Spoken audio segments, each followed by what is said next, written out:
So concluding the article today on domestic violence and smart devices. So hopefully you've been able to catch this very important report from bbc.com over the last couple of 3 days. So how do you minimise the risks of tech enabling domestic abuse? Well, a team of security experts of IBM have been on the case, and they've devised a set of design principles to guide other device and software makers. You can see it, the link to that via bbc.com. And it believes the onus is too often on targets of abuse having to educate themselves, rather than product makers having to think through the consequences of their creations. From IBM, Leslie Nuttall saying home devices could show alerts when they're remotely activated, and also to have a manual override as well. Quote, a lot of smart devices are designed on the premise that all people in the home are happy to share their information with one another. But this happy scenario doesn't recognise there are many variations in family life.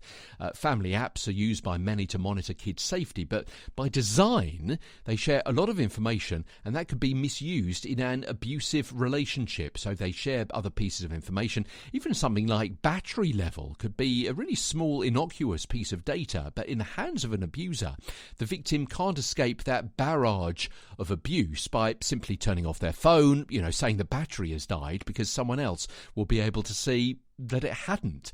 And IBM also warning that perpetrators often send abusive messages via, and I'd never come across this before, via the reference descriptions given to low-value online bank transfers or gift notes added to internet shopping purchases.